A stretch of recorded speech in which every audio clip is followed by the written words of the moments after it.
I love my dad, though, man. I consider my dad to be my all-time best friend. My dad passed away a few years ago, around this time, but he's my all-time hero. He's my best friend. I know that he's up there watching over me, everything I do, except, like, shower, because that'd be a little creepy, right? I don't know how it works, but I'm pretty sure when I go to the bathroom, he goes outside and plays catch with John Lennon. I'm really spitballing ideas, hopes, really.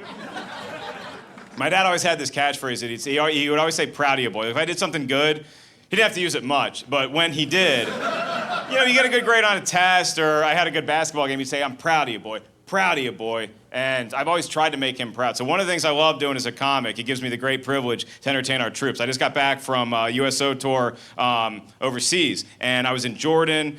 You go near Syria, near Iraq, and it's amazing. It's eye-opening to be over there because this is the military. Like, they're willing to go overseas and defend our freedom. Me, I will fake being sick to get out of playing paintball.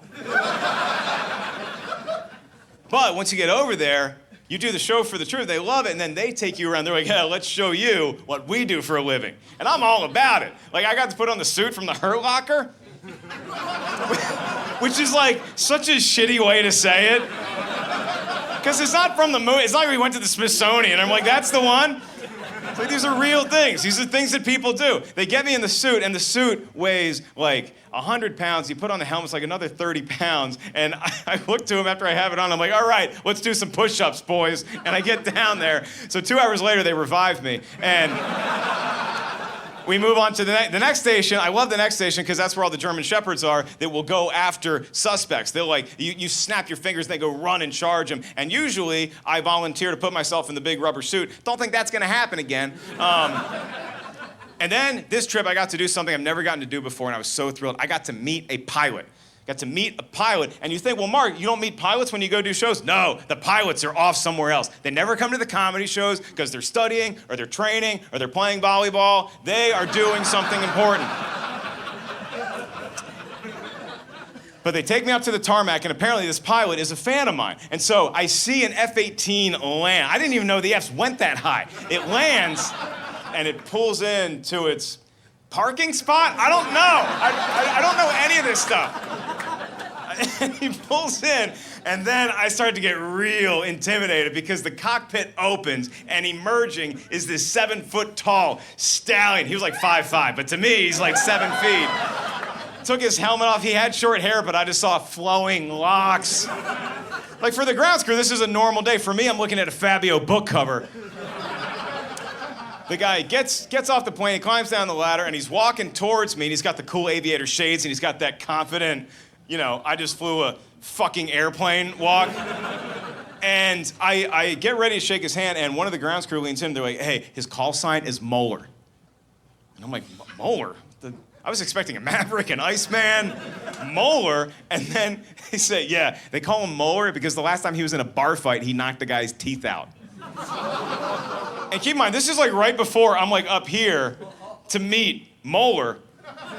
And Moeller comes in and he has that like alpha handshake where he just takes you straight down. He's like, "Hey, how you doing?" I'm like, "Oh God, that's it." And I didn't know what I was gonna say to him because I'm excited to meet him, but then I hear this Moeller thing. I'm like, "Did he fail out of dental school? Wait, what's the?" And so this is the first words out of my mouth. He comes up, he's like, "Hey, I'm Moeller." And I went, "Flossing and flying."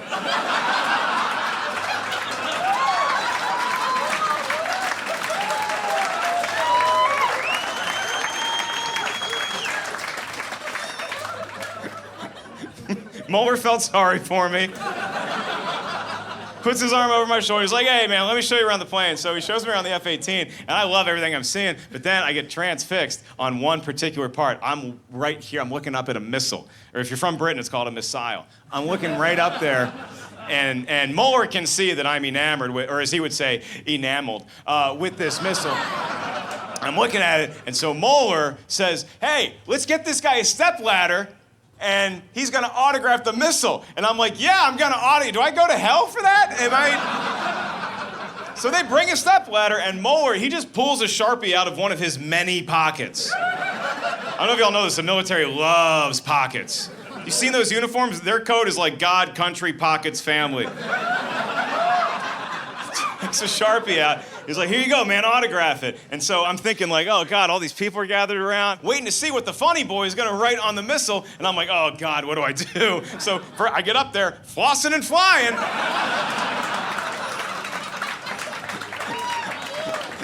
That's my big opener. And then I signed my name, I drew some shark teeth, I put the Van Halen logo on it, and then I wrote, 4 out of 5 dentists recommend this missile. That